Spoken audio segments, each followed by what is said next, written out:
رحم الله عبدا أهدى لي عيوبي. وعلاش دابا حنايا شي رئيس ديال الدولة ولا شي مسؤول ديال شي مدينة إلا بينا له وجهه في المرايا خصو ها ما يدوز لك ينتقم منك، يقدر يدوز فيك بطوموبيله والله تحل له الفرصة، لكن والله غالب على أمره. الله أنا عندي علاقة بالذي في السماء عرشه. سيدنا النبي عندما جاء وهو ترتجف بوادره عند أمنا خديجة رضوان الله عليها شنو قال لها؟ قالت له شنو قالت له هي؟ شنو قالت له؟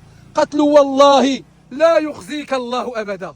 رجاؤنا في الله، في الكبير المتعال الذي هو في السماء إله وفي الأرض إله. يا ربنا يا كريم، ما لنا من رب سواك، ما لنا من عاصم، ما لنا من حامي إلا أنت يا الله.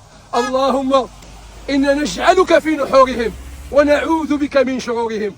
اللهم كن لنا وليا ونصيرا. اللهم يا ربي يا كريم لا تشمت فينا عدوا ولا حسيدا. آمين آمين. وآخر دعوانا وصلى اللهم وسلم وبارك على نبينا محمد أن الحمد لله رب العالمين. سيدنا عمر بن الخطاب يا حلوين يا طيبين يقول رحم الله عبدا أهدى لي عيوبي.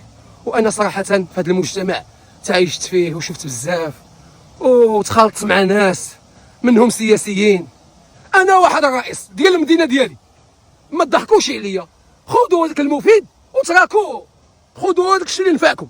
هذا رئيس ديال المدينة ديالي، أقسم بالله حتى أن أقول الحق، رئيس ديال المدينة ديالي.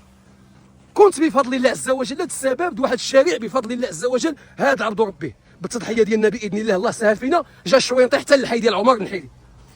واحد النهار بقات كتبان لي اتصلت بالسيد الرئيس، كنقول لك اتصلت بالسيد الرئيس، قلت له السيد الرئيس هاد الشويره هذا المرزق اش ما تسميهش في السميه ديالي؟ اتصلنا صاحبي دابا شوف خليني كنتكلم، سمع كلامي وخذ داك الشيء اللي شوف شحال تستنتج. الرئيس ديالنا قلت له السيد الرئيس فما بالك وما رايك هاد الشويرع هذا، يعني كنا بفضل الله عز وجل السبب ديالو وتفاعلتي معنا وجبتي لنا الشوينطي، اش فيها سيد الرئيس تسمي على السميه ديالي شارع ابو حفصه؟ اش غيقول لي السيد الرئيس المحترم؟ وقال لي انت ابو حفصه ما لا تشطحش ما لا تغنيش، انت لا تقولنا حرام حرام حرام حرام حرام. المهم نتمنى كمشاهد تستنتج شي حاجه. وانا من هذا الروبورتاج ومن هذا الاستطلاع استكشفت بانه كل من يتولى امرنا الا باش الله يحفظك شكرا الا باش يفسد. نعوذ بالله المفسد. هذا الشيء اللي استنتجت انا والله اعلى واعلم، وعندي دلائل وعندي حجج ضامره قاطعه في هذا الباب. وعلى ما كنظن اي مغربي الا كان عنده شي ذره الايمان في قلبه هيقول هذه كاينه.